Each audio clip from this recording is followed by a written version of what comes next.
pour qu'on puisse se voir. C'est important de se connaître.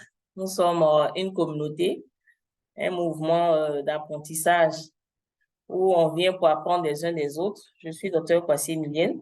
Je serai en charge de faire la facilitation de cette session.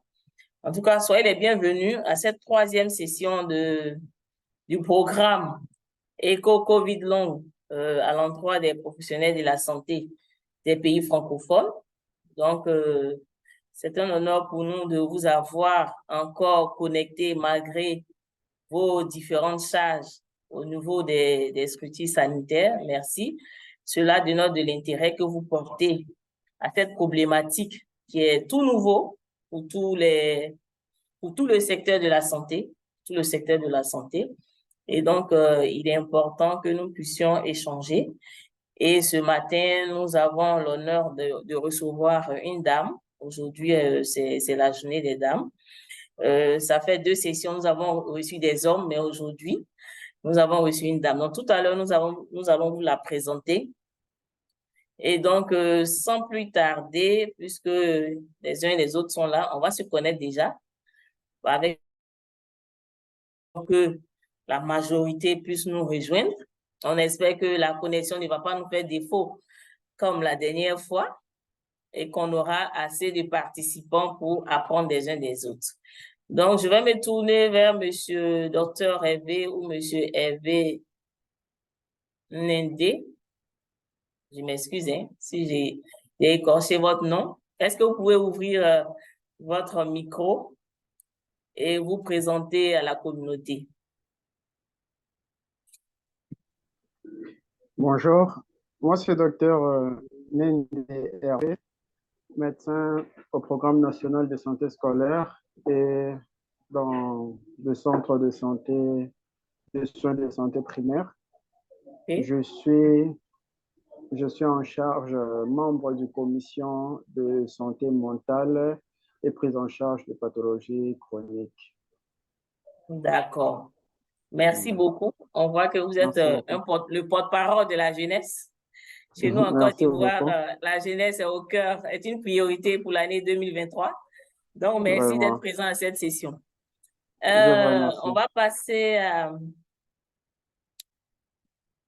à Dr Adou Christiane Marie. Est-ce que vous pouvez ouvrir votre micro, ouvrir également votre caméra pour qu'on puisse voir votre joli visage? Bonjour, Dr. Voilà. Kwasi. Bonjour. Docteur Adou, je suis au programme national mère-enfant dans le service développement des stratégies communautaires. Je suis également membre de la task force prévention et contrôle des infections avec Dr Acho. D'accord. Donc, merci beaucoup. Merci, c'est l'une de nos experts de la PCI, la prévention et contrôle des infections, avec qui nous avons fait des programmes sur la COVID l'année dernière. Merci beaucoup d'être connecté. Merci, docteur. Docteur Kofi Youssounoubé. Ça, c'est Togo? Bonjour. Togo ou Bénin? C'est Monsieur Togo. Ah. Bonjour, allez-y, présentez-vous. Oui, je suis Casimir Kofi Youssounoubé. Je suis IT sur le projet ECO Minard Togo. Ok, Ravi de vous revoir depuis l'immersion. Ah, ok. Merci beaucoup. En tout cas, vous venez en force pour soutenir notre expert du jour. Merci, c'est gentil à vous. Ok, docteur Tanové, pouvez-vous vous présenter à la communauté? Bonjour, je m'excuse, j'ai un problème avec ma caméra. Je suis docteur Tanové Annick. Je suis médecin de santé publique. Je suis du hub de l'INSP et je suis vraiment heureuse de participer à cette session. Merci. Okay. Merci beaucoup, docteur V. Docteur Atouema, Paul Fréjus. Est-ce que vous pouvez ouvrir votre caméra, votre micro et saluer les membres de la communauté. Soyez le bienvenu.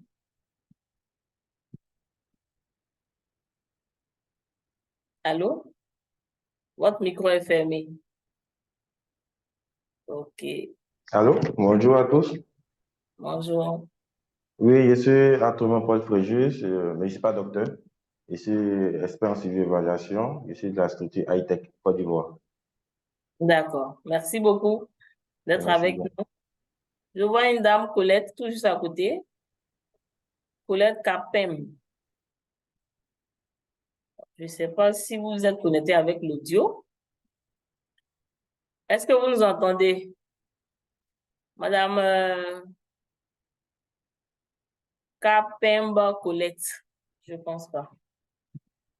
Je vois que son micro est ouvert, mais bon, elle ne nous entend pas. Si vous nous entendez, quittez la réunion et puis reconnectez-vous en acceptant l'audio pour qu'on puisse entendre. Merci.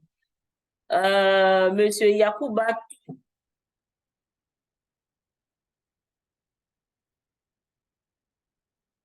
Yacoubatou, vous pouvez ouvrir votre micro? Oui, bonjour, docteur. Ça fait Bonjour à plaisir de vous. vous retrouver sur la toile. Moi Alors, également.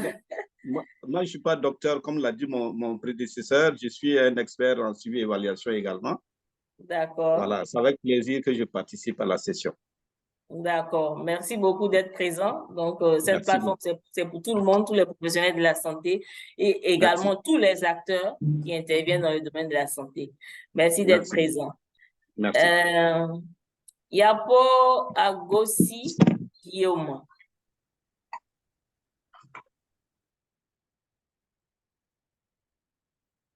Oui. OK. Bonjour, mesdames. Bonjour, mesdames. Bonjour. Bon, je suis Guillaume Yapo-Agossi, membre de la task force PCI. J'exerce dans un centre communautaire dans un village où je suis. D'accord. Merci. OK. Merci d'être présent. Monsieur Abdou Hassan, est-ce que vous pouvez vous présenter? C'est Madame Abdou Hassan. Autant pour moi. Voilà pourquoi il est important d'ouvrir vos caméras. C'est pas grave, ça arrive. Point focal PCI de la direction régionale, point focal PCI de la direction régionale de la santé de Ngazidja. Ah, mais aujourd'hui, oui, je suis toujours là avec vous tous, dates. mais malheureusement, on m'appelle toujours monsieur. D'accord. Toutes nos excuses.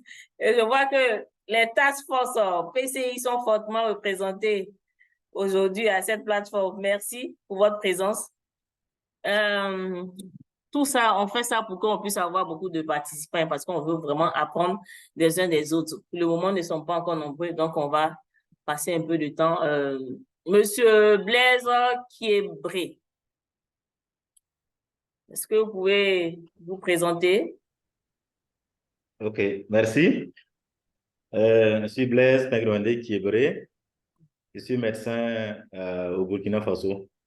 Ok. Actuellement, je suis en formation de master de santé publique au compte du ministère de la Santé. Ok.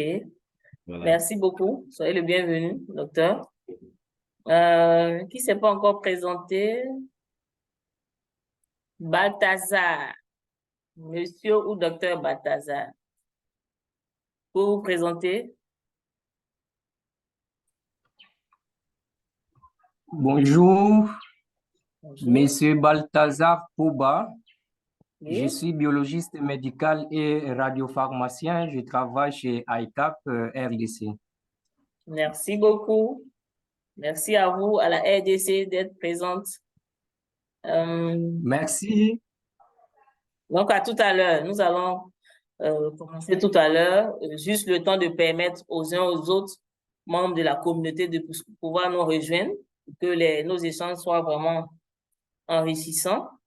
Je vois Edgar Kazadi. Edgar Kazadi. Si vous nous entendez, ouvrez votre micro pour vous présenter aux membres de la communauté. Oui, bonjour, bonjour, je vous entends très bien. Bon. Allez-y, présentez-vous. Ok, moi c'est le docteur Edgar Kazadi, je travaille au ministère de la Santé au niveau intermédiaire en République démocratique du Congo, plus précisément dans la province du Haut-Katanga. Je suis médecin épidémiologiste. Merci. D'accord. Merci beaucoup de votre présence.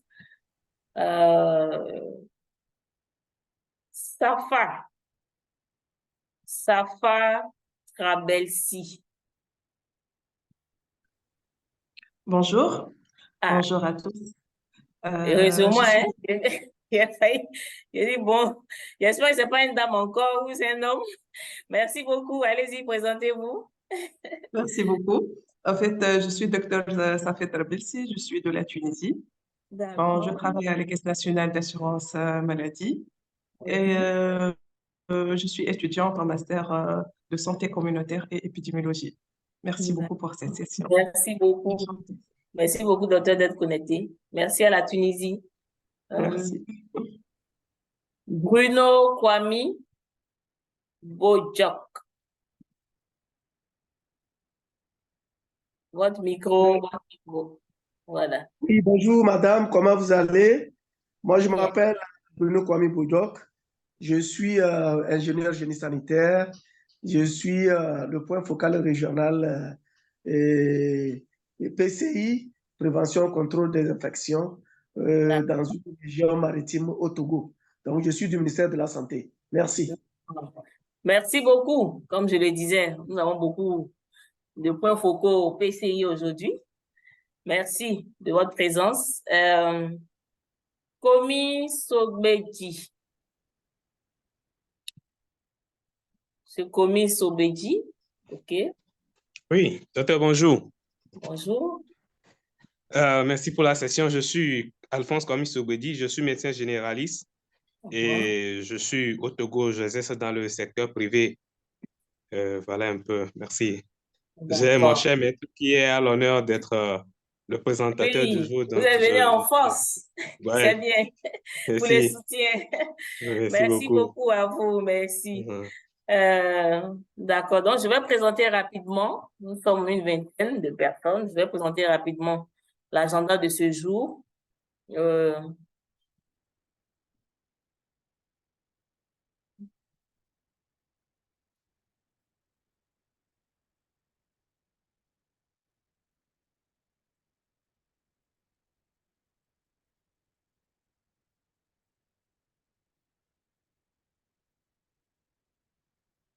OK. Donc, notre agenda de ce jour,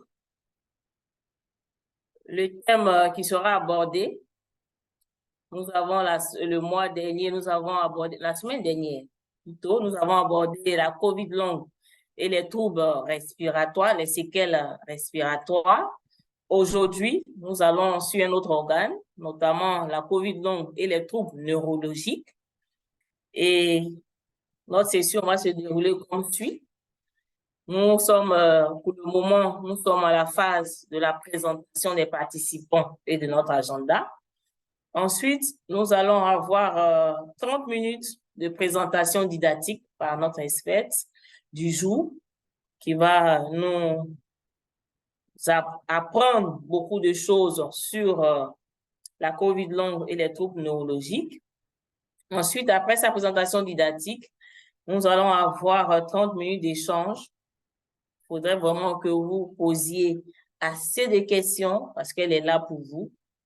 Il n'y a pas de questions taboues ici. On est là pour apprendre des uns des autres, pour partager nos expériences vécues dans la gestion de cette pandémie.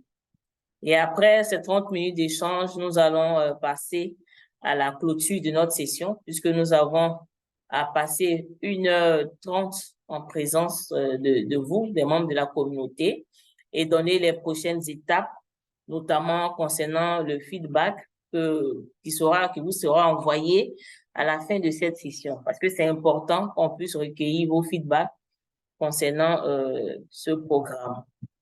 Bien avant, il est bon qu'on rappelle encore quelques conseils, consignes.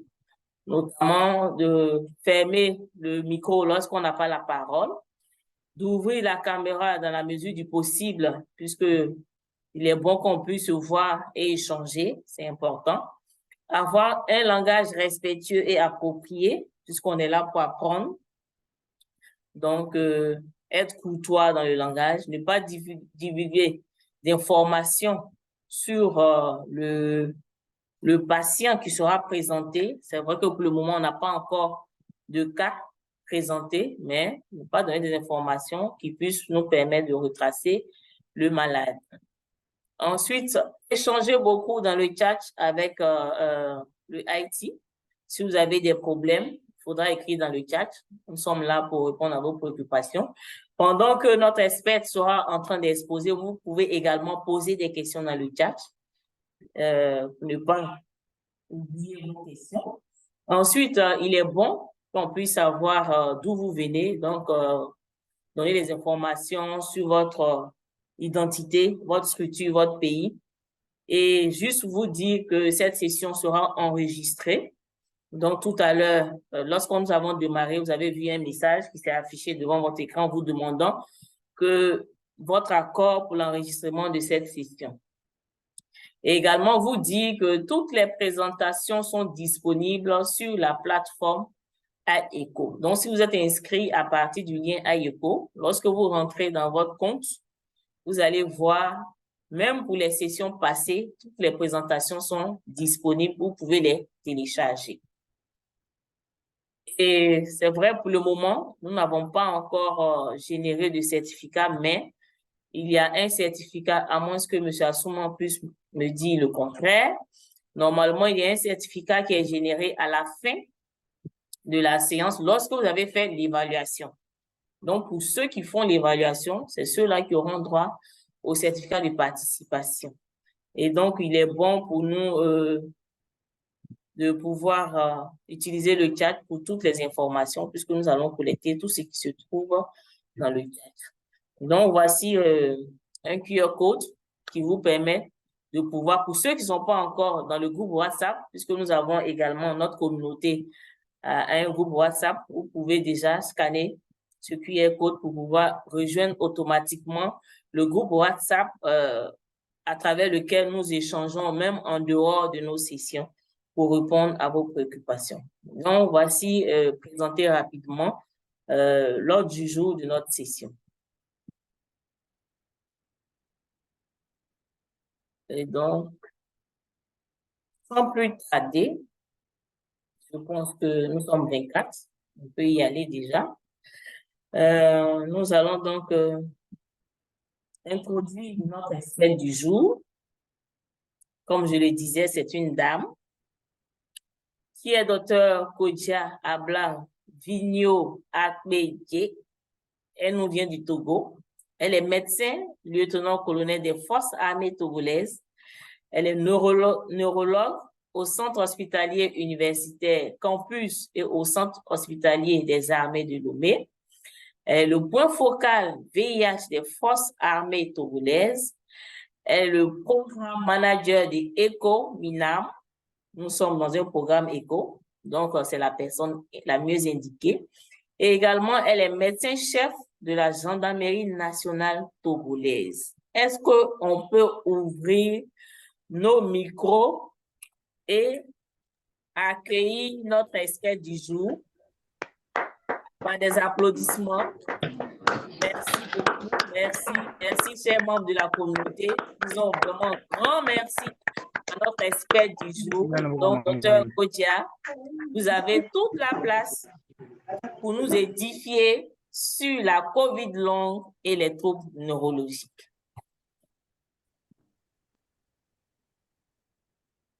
Merci, Madame la modératrice. Merci, Dr Kwasi.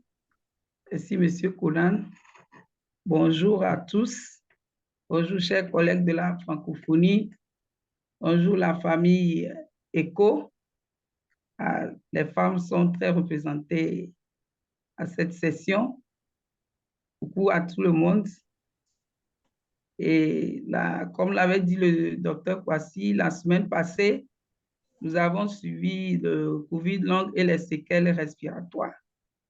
L'honneur est donné à la neurologie ce jour de présenter le COVID long vu sous un angle neurologique, actualité scientifique, et nous allons parler de notre expérience. Diapo. Notre présentation va aborder essentiellement 3 principaux points. Les tendances consensuelles selon les définitions, les actualités cliniques, nous allons parler de quelques suggestions.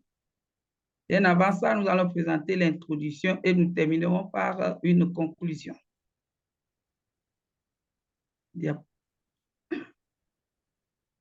Qu'est-ce que COVID? Nous tous, depuis 2019, nous entendons parler de COVID. Il s'agit d'une maladie infectieuse due à un agent pathogène SARS-CoV-2. Elle se manifeste cliniquement par une atteinte multisystémique, en l'occurrence les poumons et l'honneur au cerveau. Il y a d'autres organes aussi, le cœur, le cardiovasculaire et la santé mentale. La COVID-19 a eu un impact sanitaire lourd sur le plan sanitaire. Nous avons enregistré selon l'OMS dans son journal de bord le 27 août 2023 plus de 770 millions de cas confirmés avec un taux de décès presque de 7 millions dans le monde. Il s'agit d'une maladie aiguë, donc qui doit s'arrêter sur un temps, mais depuis un moment, l'actualité et selon nos pratiques de tous les jours dans nos hôpitaux, nous observons la prolongation des symptômes et des signes de nos patients que nous avons eu à recevoir pour COVID-19, ce qui devient une problématique, étant donné que c'est une affection aiguë. Donc là, nous avons des symptômes, excusez-moi,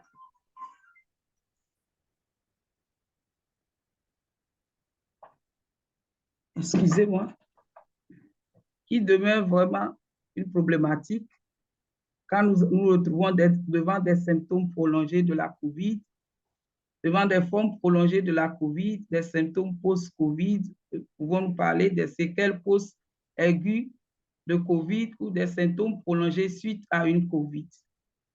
Tout ceci, devant ces problématiques, devant ce concept qui est nouveau pour nous, devant une maladie aiguë, avoir des défis diagnostiques, thérapeutiques et même administratifs. Diapo.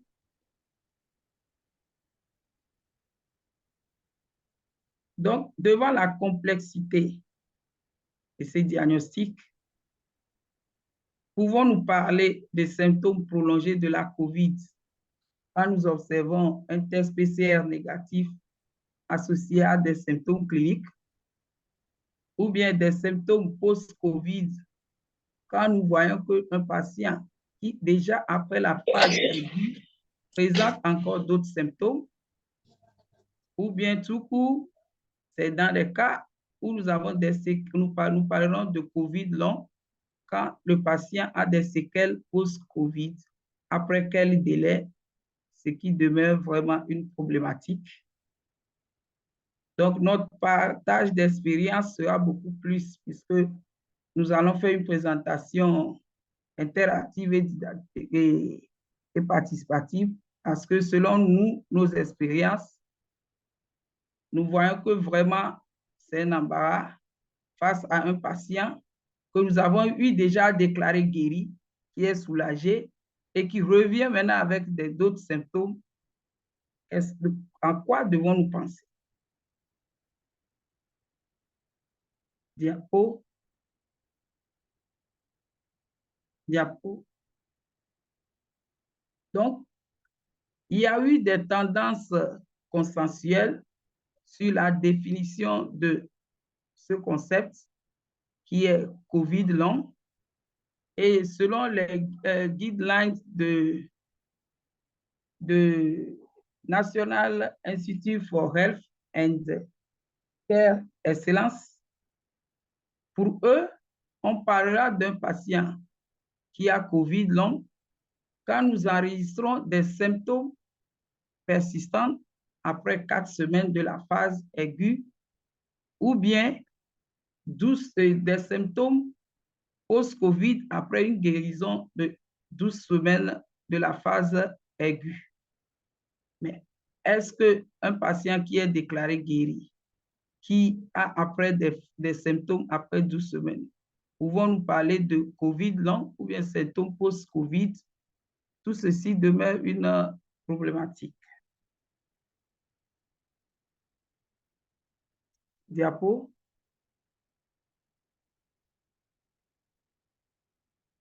Il y a certains auteurs, pour définir le COVID long, parlent plutôt de persistance des symptômes que nous avons eu à observer au cours de la maladie, fatigue, problèmes mentaux, courbatures, douleurs musculaires. Et chez un patient qui a eu ces symptômes peuvent durer au-delà de 2 semaines après une phase aiguë avec une manifestation légère de la maladie, ou bien au-delà de 4 semaines pour une maladie modérée à sévère et au-delà de 6 semaines pour les patients gravement malades. Selon vous, comment pourrons-nous juger de cette gravité?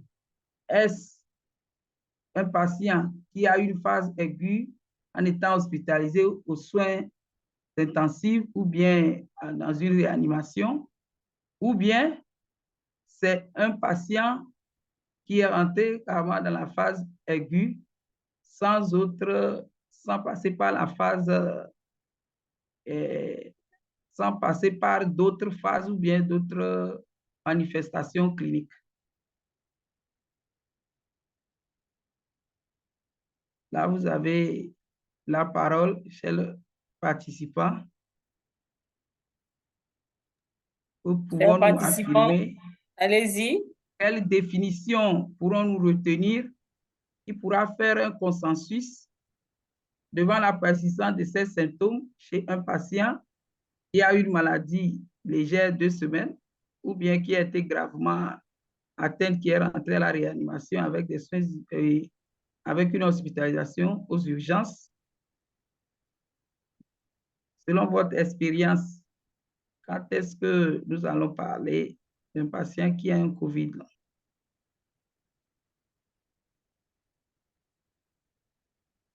Vous pouvez lever la main, chers membres de la communauté. Nous sommes là pour apprendre. Donc, selon vos expériences, comme l'expert l'a dit, comment est-ce que vous définissez la COVID long? Donc, vous pouvez lever la main. On est là pour apprendre, hein? Donc, ne soyons pas timides. Participons, échangeons et puis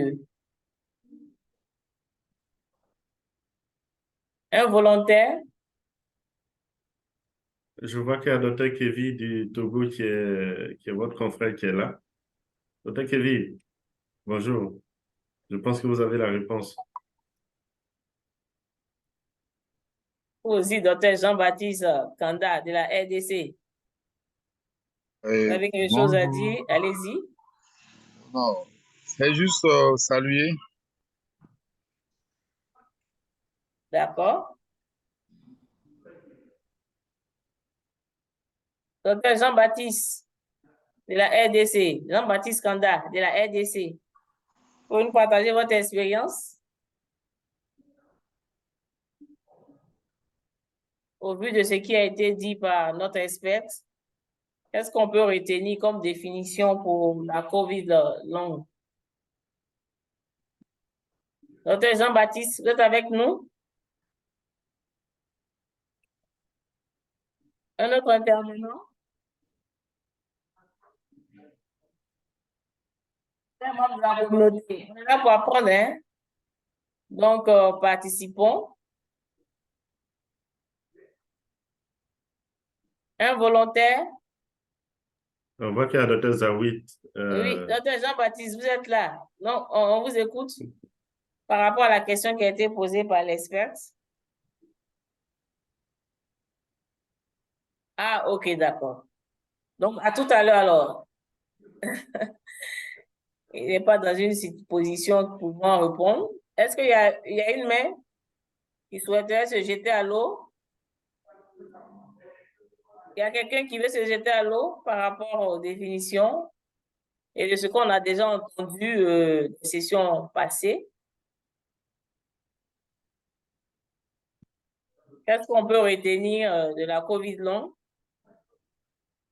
À ce moment, tu peux repositionner le PowerPoint là où il y a eu la question.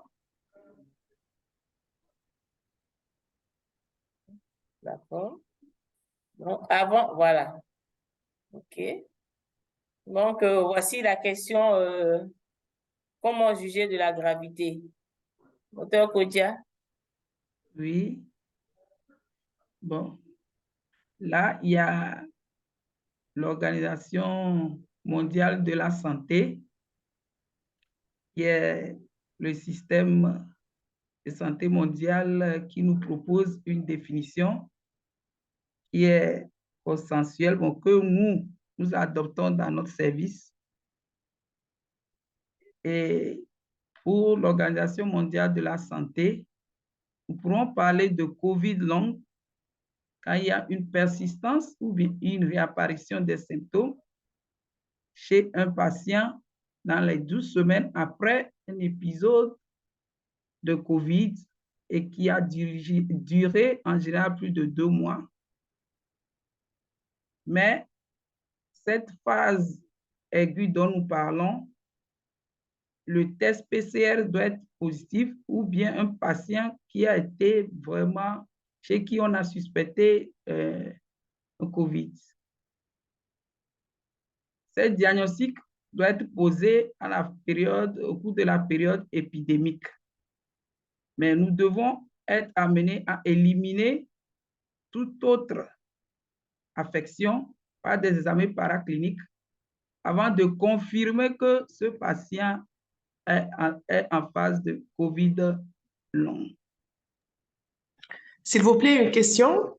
Oui. Merci beaucoup.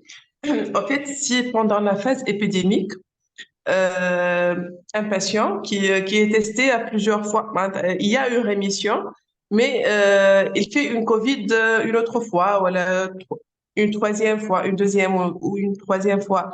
Est-ce qu'on peut dire qu'il fait une COVID longue ou pas?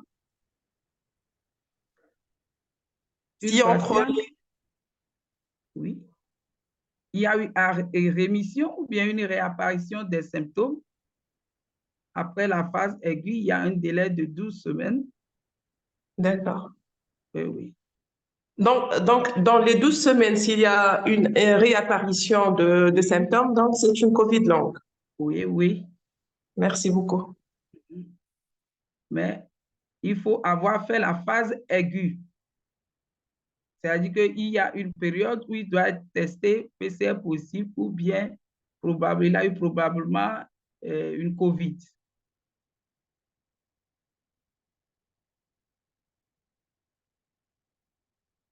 OK.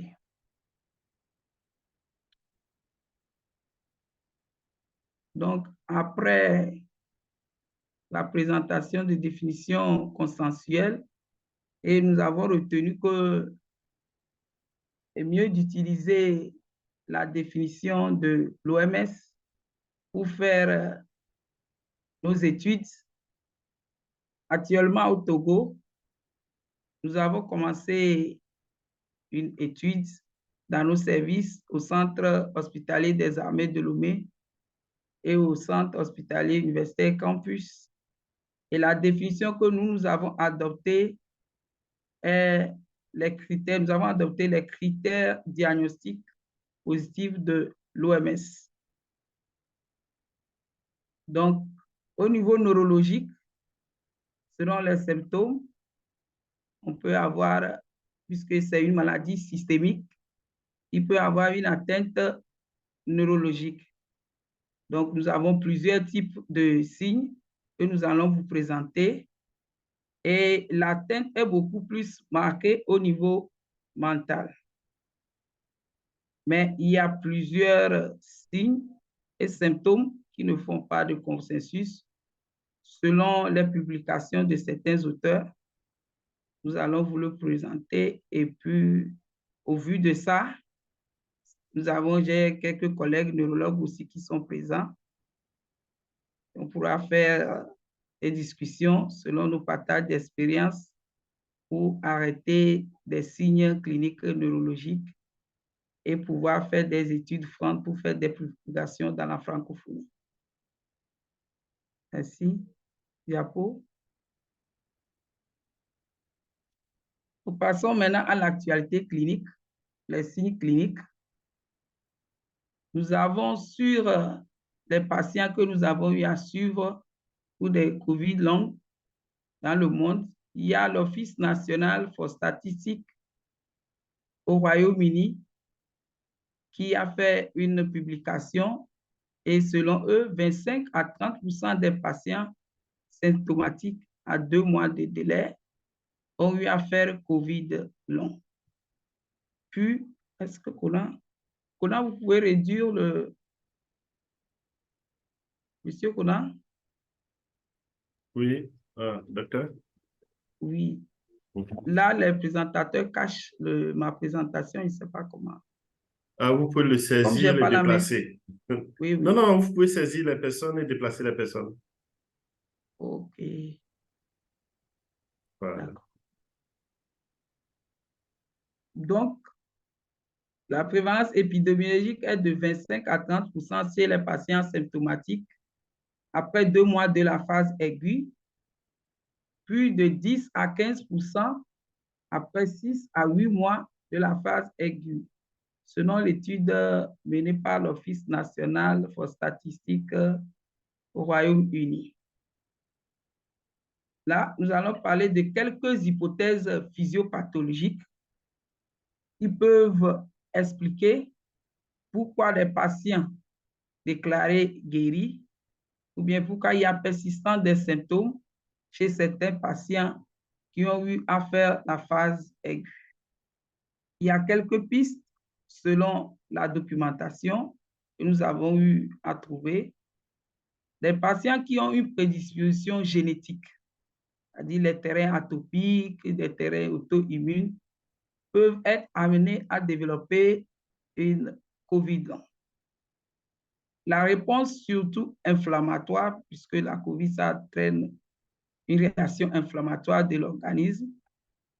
Des patients qui ont eu à avoir des signes inflammatoires peuvent développer à la longue une COVID longue. Et surtout, les atteintes olfatives et digestives chez certains patients qui ont eu ces signes peuvent développer une COVID long. Tout ça, ce sont des hypothèses physiopathologiques. Suivant.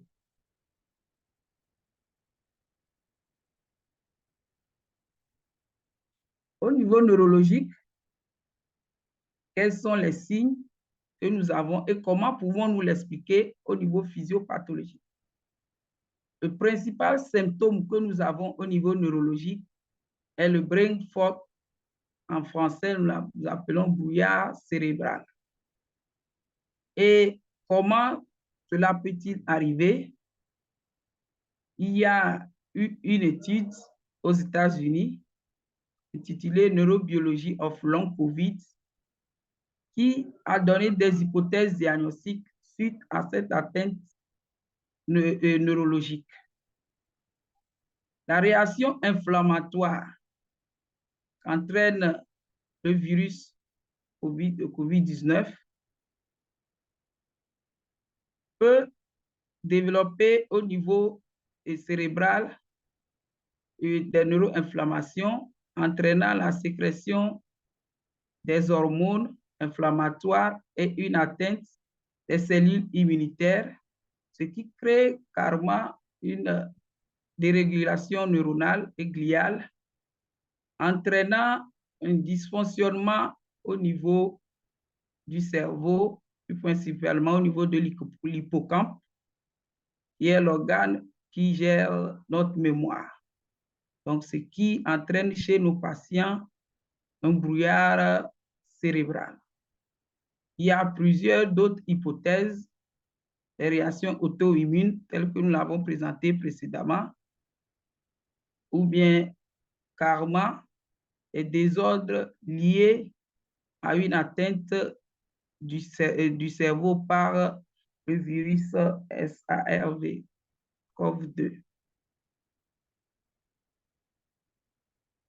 Diapo.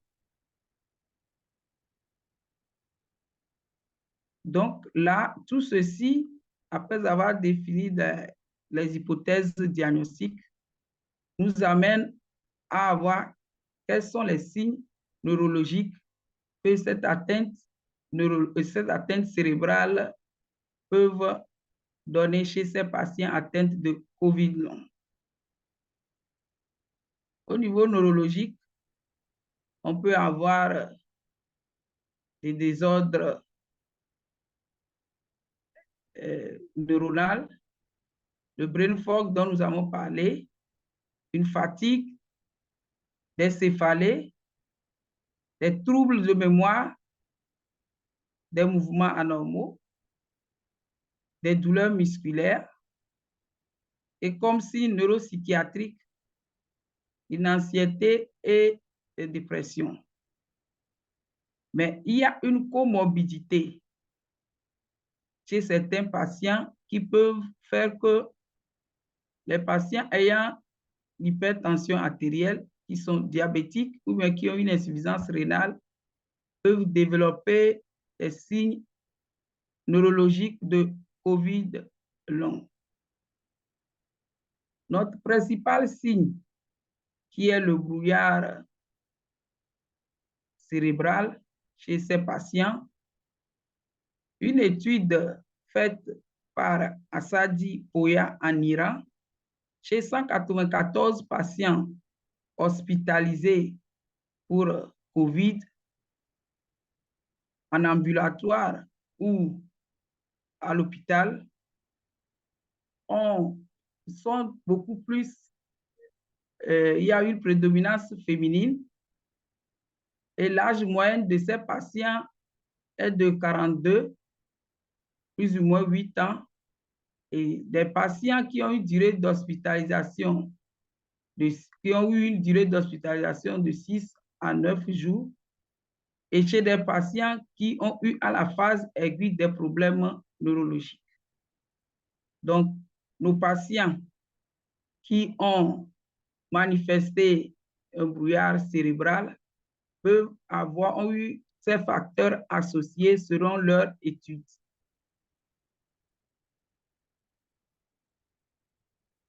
Diapo.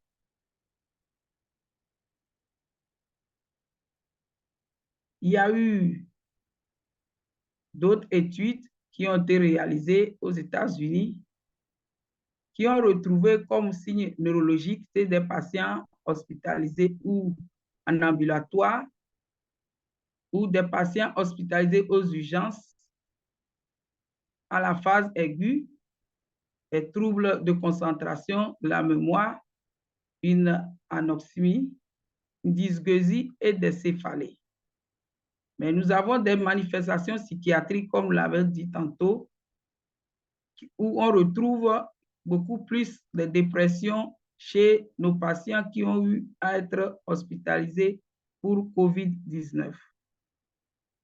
Donc, que pouvons-nous résumer comme manifestation neurologique chez des patients chez qui nous suspectons une COVID long? Il y a beaucoup plus de céphalées. Il y a des troubles cognitifs tels que brain fog, que nous avons dit qui est notre principal signe neurologique que nous retrouvons chez nos patients atteints de COVID-19 et COVID long. Il y a une atteinte sensitive, donc le système nerveux central et le système nerveux périphérique est atteint en cas de COVID long. Il y a des troubles de sommeil et des troubles psycho et psychiatriques. Diapo. Donc, comment procéder à l'examen paraclinique ou bien quels sont les bilans paracliniques que nous pouvons faire chez des patients qui ont eu, chez qui nous suspectons une COVID long. Donc, en général, selon les atteintes cardiovasculaires, nous pouvons, ou rhumatologiques, ou bien atteintes des autres systèmes, nous allons faire des bilans de routine et il y a des guidelines, des recommandations de l'OMS qui nous amènent à demander ces genres de bilans aux patients.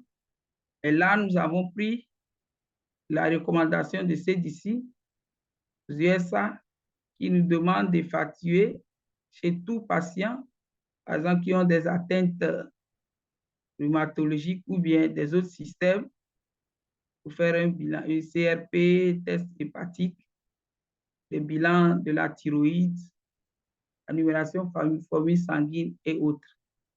Qu'en est-il de nos patients qui ont des signes neurologiques? Suivant.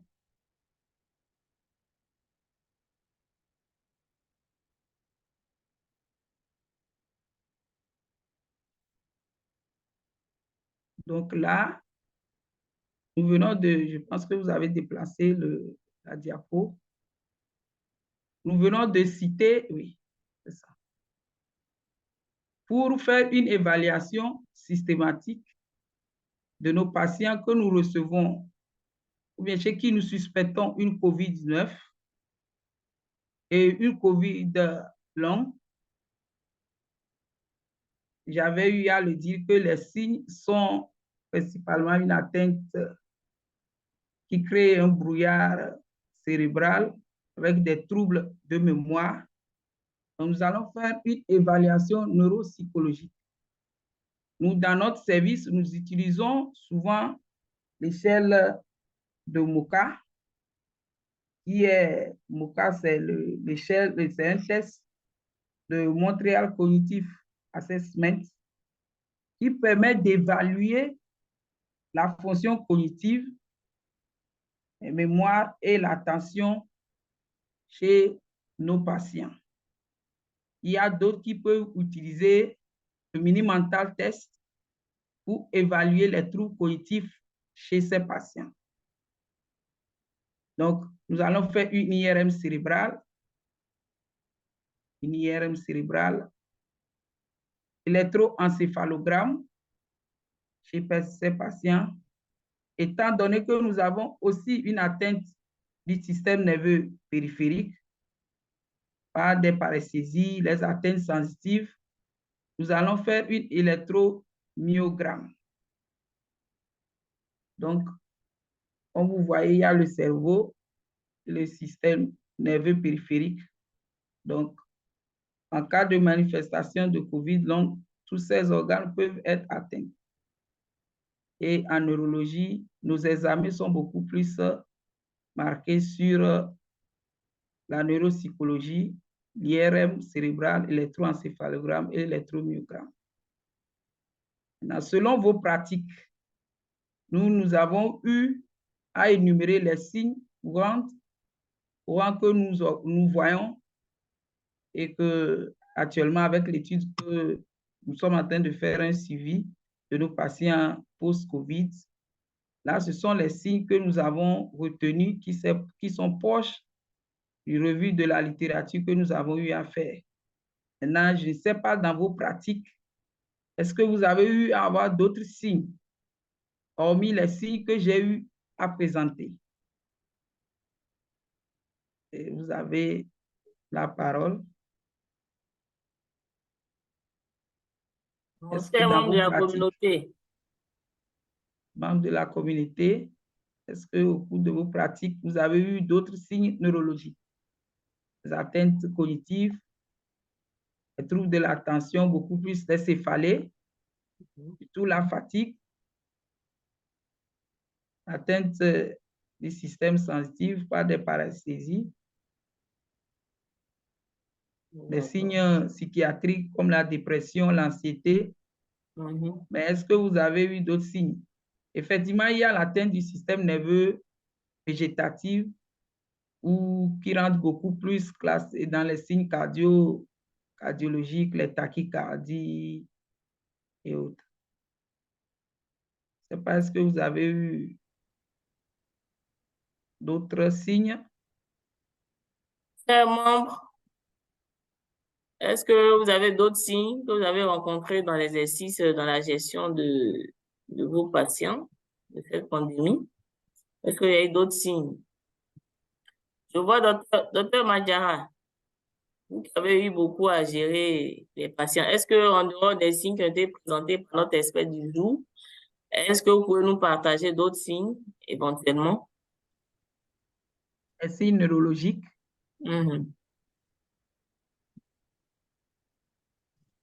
Bonjour à tous. Bonjour, chère communauté. Docteur Kwasi, tu m'entends pas? On t'entend bien. Ah, j'ai une grippe. OK. Donc, c'est pour ça que j'ai le masque. D'accord. Donc, je suis Madjara Noumataki. Je suis psychiatre. Docteur Kwasi se plaît à dire que je suis experte. Je n'en sais rien. Comme je le dis souvent, vraiment, nous les psychiatres là, on est un peu négligés, quoi. Ce qui fait que personnellement, je n'ai pas eu à gérer de cas de COVID long en tant que soignant. Mais j'ai eu une de mes nièces qui a fait le COVID long, donc il fallait supporter. Et j'ai retrouvé donc tous les signes qui ont été décrits par docteur Kodia. Il n'y en a pas plus, mais par rapport à... Et en fait, je n'ai pas tellement lu là-dessus, mais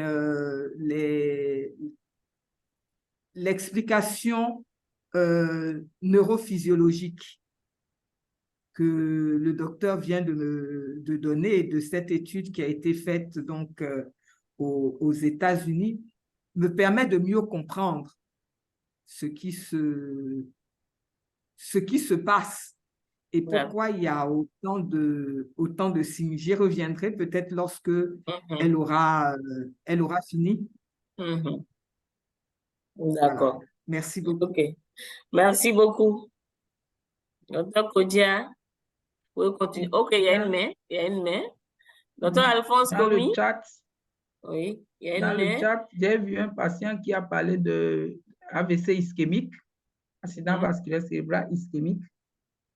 Nous l'avons beaucoup plus eu. Nous avons eu à faire des études en période COVID-19, à la phase aiguë. Il y a eu beaucoup d'autres cas, mais actuellement, au cours de notre suivi, étant donné qu'il y a beaucoup d'autres étiologies qui donnent des AVC, et nous avons parlé de la comorbidité HTA, diabète et COVID long. Donc, nous n'avons pas encore, puisqu'il faut procéder par élimination.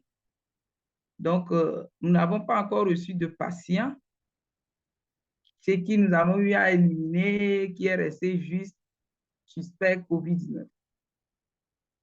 Mais quand nous avons lu la physiopathologie, nous avons retrouvé qu'il y a des maladies cérébrovasculaires, des maladies cérébrovasculaires et thrombotiques qui peuvent perturber la circulation sanguine et entraîner à la longue un AVC ischémique. Mais j'ai essayé de fouiller un peu la littérature. Je n'ai pas encore découvert de cas de AVC, puisque là, il y a les facteurs cardiovasculaires et les étiologies qu'il faut chercher à élucider d'abord. D'accord. Docteur Alphonse Komi. Oui, docteur, merci beaucoup pour la parole. Merci à docteur Kodia. Moi, j'avais vu un patient un jour comme ça, afin de COVID long. Le patient était hyper agité, hyper nerveux. Je ne sais pas si, vu que c'est un seul patient, si ça suffit déjà pour le classer dans les symptômes neurologiques ou neuropsychiatriques de la COVID longue. Mais vraiment, c'est un fait qui a été très surprenant pour moi, mais voilà un peu ce que j'avais vu pour un patient. Merci. Oui, les troubles de la concentration, ça, il n'arrive plus, il devient très irritable. Donc, c'est beaucoup plus, ça fait neuropsychiatrie. Nous les gérons ensemble.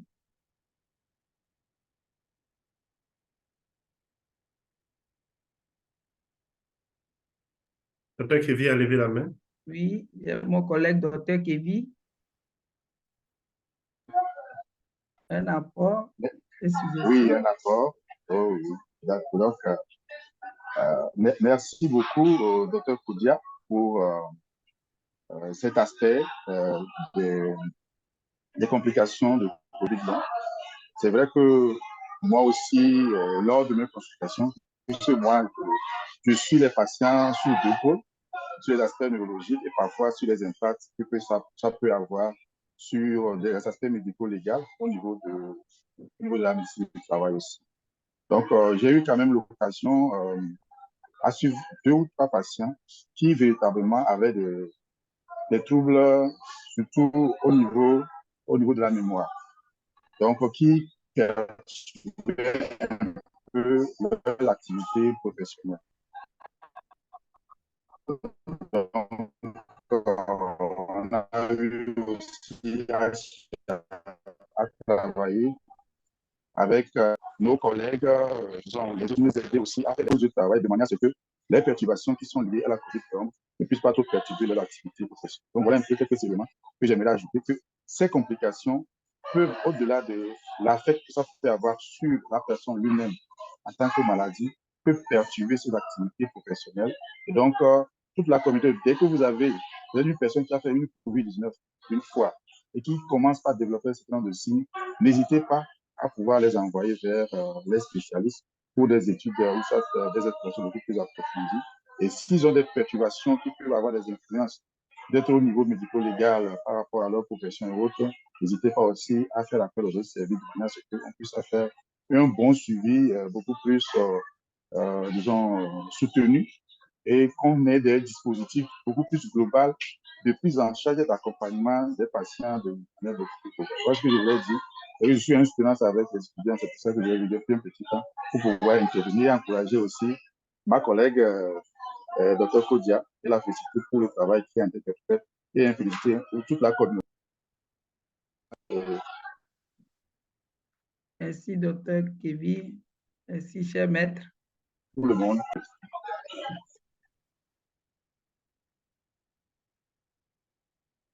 Et j'ai vu quel est l'examen à réaliser pour parler de brouillard cérébral. Et nous avons eu à le dire, c'est beaucoup plus des atteintes, des troubles de mémoire, troubles de l'attention, troubles de concentration. La personne est très irritable. Et au niveau mémoire, vous pouvez utiliser, nous utilisons plutôt le test de MOCA, mais il y a le MMS test, le mini mental test aussi, qui peut être utilisé. Il y a le test de l'horloge. Tout cela, ça vous permet vraiment de diagnostiquer des troubles de mémoire, des troubles cognitifs chez un patient qui est en phase de COVID long. Merci. Y a-t-il d'autres questions? Une main levée. Docteur Zawi Ali. Bonjour. Bonjour, allez-y. Oui, docteur Zawi Ali au CNPP de Kinshasa. Bon, c'est une petite préoccupation en rapport avec un cas un peu complexe que nous avons reçu ici en RDC. Déjà qui était parmi les premiers cas et les études n'étaient pas très développées et les recherches encore très faibles. C'est en suivant cet exposé que je me rends compte que nous sommes passés sur beaucoup d'aspects et j'aimerais vraiment que vous puissiez m'éclairer à ce niveau-là. Nous avons eu au début de la pandémie un homme âgé de 47 ans qui présentait des signes francs de COVID et Il a été traité en hospitalisation pendant 2 mois et en isolement. Mais les bilans neurologiques, nous n'avons vraiment pas pris en charge parce qu'à l'époque, je n'étais pas encore dans le domaine de la neurologie. Mais plus tard, en 2022, je rencontre le patient qui se plaignait des insomnies graves et une anxiété très prononcée, pouvant même déstabiliser son activité, c'est-à-dire pendant son travail, il n'arrive pas à rester très concentré un moment, il est parfois nerveux et il ne dort pas la nuit. Du coup, je n'avais pas fait le lien et aujourd'hui, quand je suis cet examen, cet exposé, je me rends compte que on aurait plutôt étendre les recherches au côté neurologique. Mais actuellement, c'est un patient qui prend des médicaments pour le sommeil et autres, donc des neuroleptiques. Mais le rythme nictéméral est toujours perturbé. Alors, je ne sais pas quelle est l'approche pour des experts que vous êtes, quelle est l'approche que nous pouvions prendre pour revoir ce cas, parce que c'est un monsieur qui n'est plus actuellement en RDC, mais il vient de temps à autre. Je ne sais pas si quelqu'un peut nous orienter ou voir, parce que je vois déjà qu'il a présenté un trouble de sommeil, notamment l'éveil qui est plus prononcé. Et là, il y a l'anxiété parce que c'est quelqu'un qui est très méticuleux à la base, mais maintenant, c'est devenu très prononcé. Il stresse à tout moment. Même au volant, il n'arrive pas à conduire parce qu'il stresse. Donc, je ne sais pas.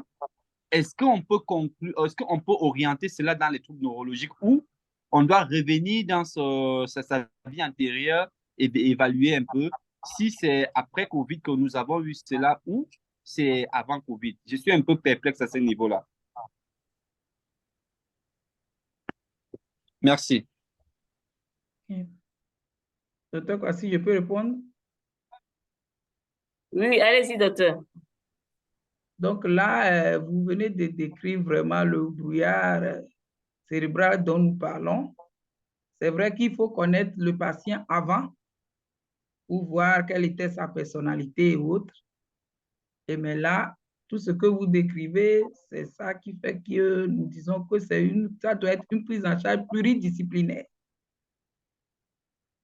Quand nous recevons ces patients, le pneumo le suit, après on peut l'envoyer en neuro. Dès que nous avons des signes, tous les troubles de sommeil, il y en a, ils vont le mettre sous neuroleptique. Mais nous, dès que nous faisons le test d'évaluation et que nous voyons que c'est un cas à traiter, on fait une rééducation au niveau mémoire et surtout pour régler les troubles de sommeil. Ce que nous ne faisons pas en francophonie, c'est surtout la rééducation par cuir thermal. Là, vraiment, ça apaise le patient et tout revient en ordre. Donc, j'ai eu à lire certains aspects, surtout au niveau rééducation cuir thermal, qui a eu à marcher aux États-Unis, même en Europe. Mais nous, à notre niveau, pour le moment, c'est beaucoup plus la rééducation, l'accompagnement psychologique que nous faisons aux patients. C'est le cuir thermal, ça, c'est beaucoup plus, ça amène beaucoup d'acteurs, nutrition, et psychologues, neuro, et même, il y en a même qui ont proposé même les arts martiaux et tout ça. Donc, je ne sais pas si Dr. Kevin a quelque chose à ajouter. Dr. Kevin?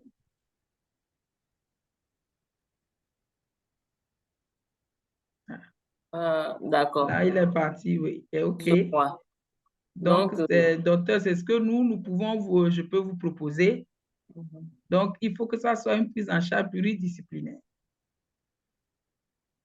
C'est donc les études que les gens ont vues, c'est plus de 45% de patients de COVID long qui ont des manifestations de brain fog.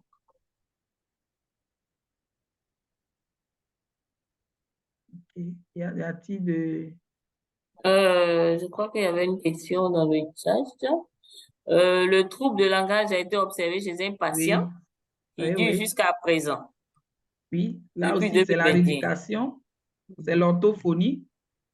faut mettre en jeu les orthophonistes, puisque les aides de langage, il y en a qui viennent beaucoup plus au niveau de l'hippocampe, au niveau cérébral. Donc, dès que ces aides de langage sont touchées, c'est normal que le patient ait des troubles de langage. Mais par la rééducation, l'orthophonie, et tout peut rentrer en ordre.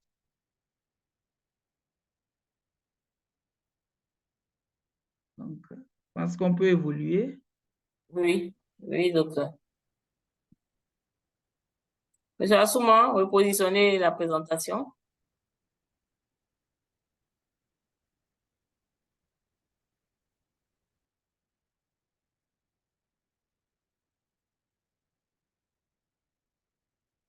Donc, là, nous allons terminer par les actualités thérapeutiques.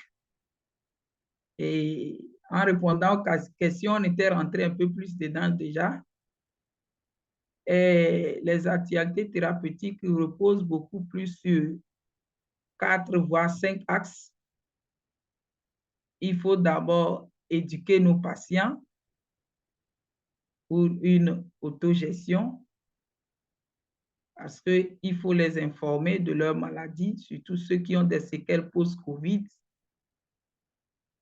et qui ont des activités professionnelles, comment ils doivent s'autogérer pour éviter les absentéismes au service et pour autre chose.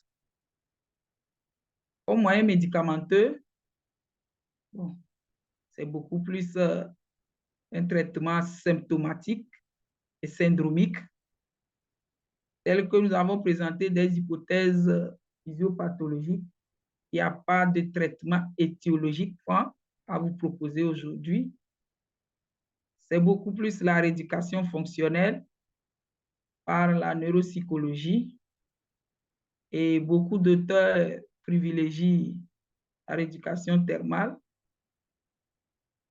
Mais moi, je voudrais aussi ajouter la vaccination qui nous permettra de prévenir d'autres infections. Donc, j'ai mis quelques exemples. Nous savons citer comme symptôme l'anosmie, perte de l'odorat, perte de goût. Ça, nous le gérons avec nos collègues ORL. Donc, il faut juste faire une physiothérapie et pas des sérums physiologiques. On essaie d'approcher plusieurs types, par exemple d'odeur, citronnelle, de rose, de café. Et selon un protocole proposé par anosmie.org, en faisant cette rééducation à ce patient, il va pouvoir amener à retrouver son odorat. Diapo. Pour les patients qui ont des troubles cognitifs, nous l'avons déjà dit, il faut faire une évaluation. Une thérapie cognitivo-comportementale, c'est beaucoup plus un accompagnement que nous faisons en neurologie. Et il faut être amené à faire une adaptation du poste de travail. Je l'avais dit, il y a une problématique administrative. Quelqu'un qui a eu un fait Covid, mais qui est en phase de Covid long, il faut lui donner un certificat pour qu'on puisse adapter, pour qu'on puisse lui changer son poste. Et au cours de son soutien psychologique, si après il arrive à retrouver ses facultés mentales, il pourra retourner à son poste. Là, quelques défis se posent à nous, surtout au niveau de la francophonie. J'ai essayé de fouiller un peu, faire une revue de la littérature. Nous avons eu beaucoup plus de présentations à la phase aiguë.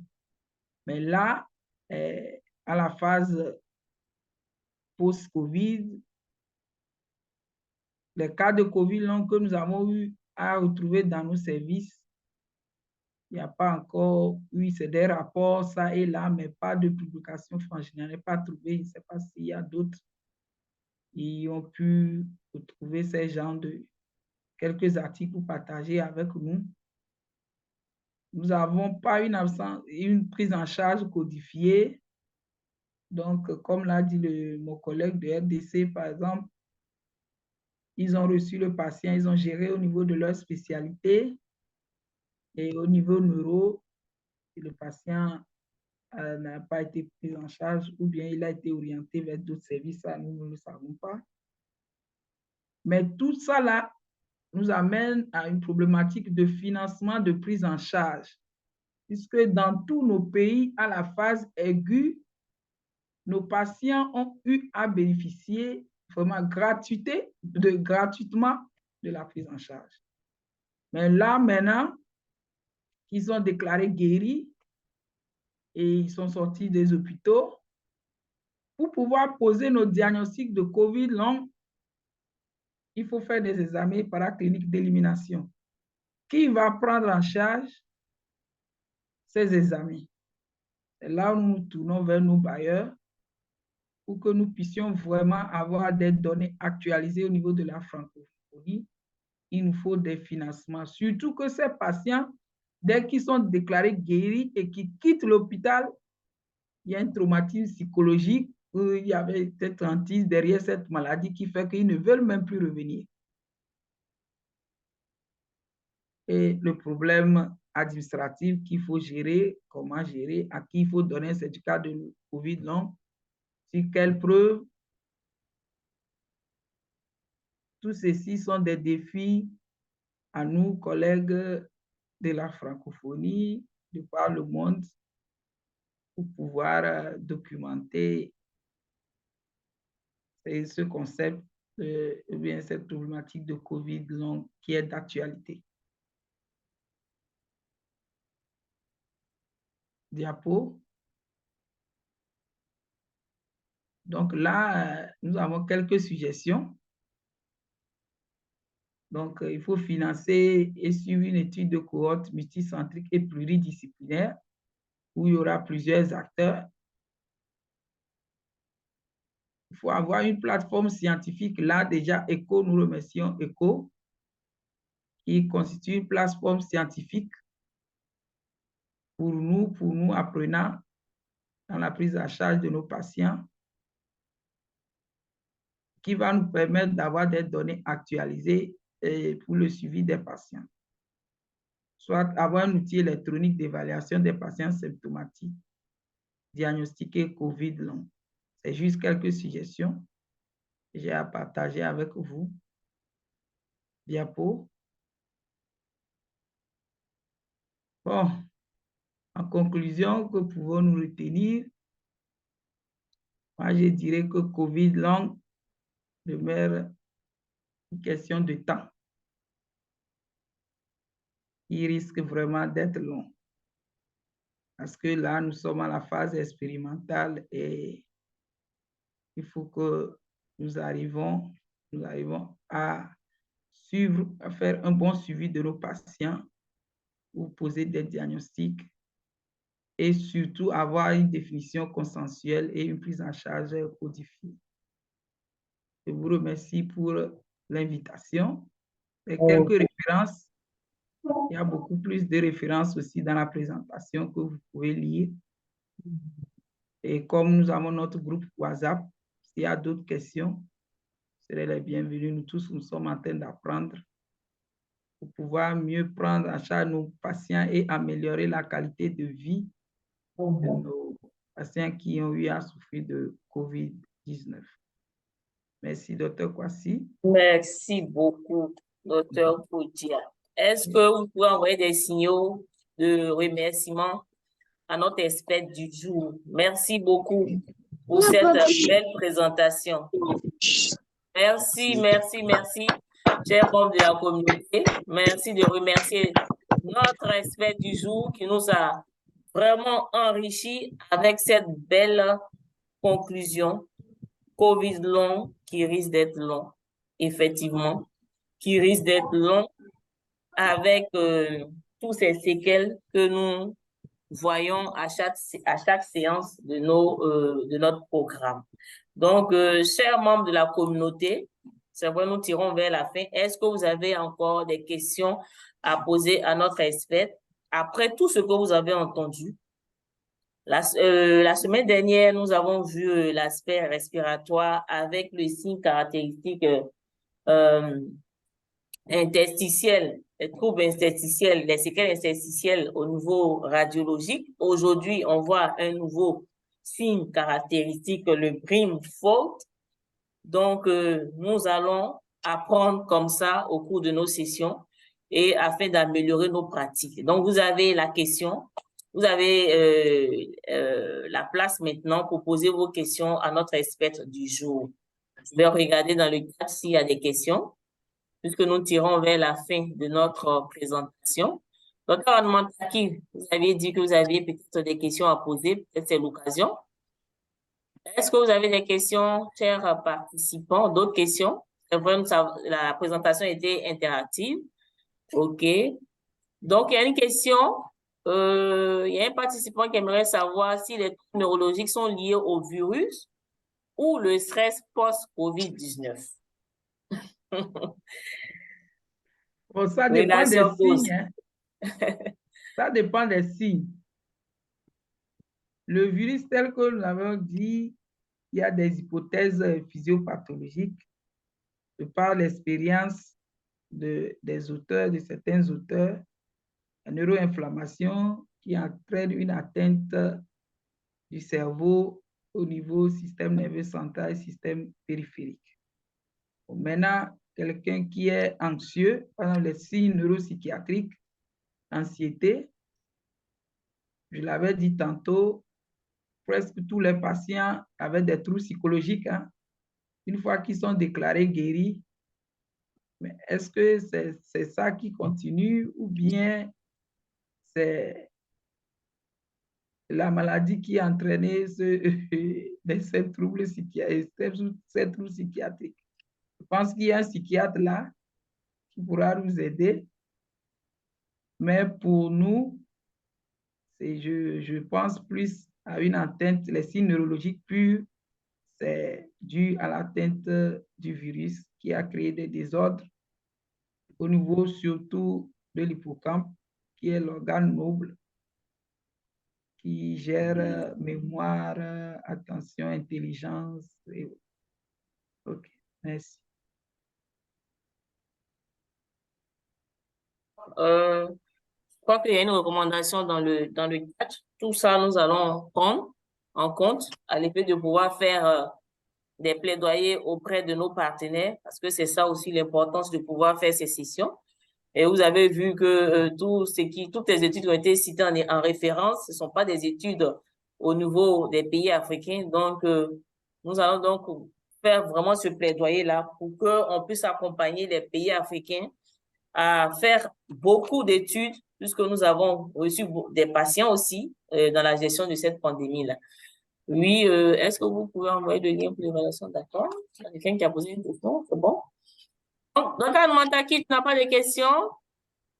Donc, juste dire aux membres de la communauté que nous avons mis le lien de l'évaluation dans le chat. Dans le questionnaire, il y a également des thématiques qu'on vous demande, que vous souhaiterez aborder. Si vous faites l'évaluation, vous allez mettre tout ça dedans. S'il y a des recommandations, des suggestions aussi, vous allez le faire à travers cette évaluation. Et tout ça, nous allons tout collecter et puis vous partager les résultats de cette évaluation et utiliser ces résultats-là pour faire des plaidoyers. Donc, c'est important que vous puissiez faire l'évaluation de cette session-là. Le lien est dans le chat. OK. Finalement, Dr. Anmantaki n'a plus de questions. Donc, chers participants, d'autres questions? Il est midi 21. Il nous reste encore 9 minutes. Donc, on vous donne l'opportunité. OK. Docteur Zawi, c'est une nouvelle main levée? Allez-y. Oui, c'est une nouvelle. Oui, allez-y. D'accord. Ma question, c'est, on dirait que vous avez presque répondu, mais elle est beaucoup plus basée dans le domaine de la santé publique. Alors, quels sont les moyens que nous pouvions mettre ensemble pour que ces conséquences post-Covid, donc du genre les brain fog, beaucoup plus de domaines neurologiques, puissent être impactés et considérés auprès de nos bailleurs de fonds? Quelles sont les stratégies que nous pouvons adopter et ou mettre en place pour que cela soit pris en compte par nos bailleurs de fonds et que des études soient vraiment lancées et financées? Parce que actuellement, on ne parle plus de Covid, mais il y a des conséquences et des séquelles qui sont restées et c'est aussi à gérer. Alors, quelles sont les approches que nous pouvons mettre en place pour que cela puisse être en marche? Merci, c'est ça la question. Merci beaucoup. Dr. Kodia peut se lancer. Sinon, on pense que c'est une approche holistique. Et je pense que l'OMS étant partie prenante de ce programme, puisque dans les jours à venir, nous allons avoir des experts venant de l'OMS, et l'OMS étant l'institution au niveau mondial pour les définitions des stratégies, pourra, au vu de tout ce que nous sommes en train de faire, de tous les programmes qui sont développés sur le COVID long, et également des données, parce qu'il nous faut des données, d'où l'importance de pouvoir faire ces évaluations-là. On a besoin de vos feedbacks pour pouvoir adresser cela à cette institution et pourquoi pas poser cette problématique au cours de l'Assemblée mondiale, puisque c'est à l'occasion de cette réunion au niveau mondial qui se tient chaque année que les décisions se prennent pour voir quelles sont les orientations qui pourraient être données par rapport à cette problématique qui est la COVID non, notamment également aussi la prise en charge.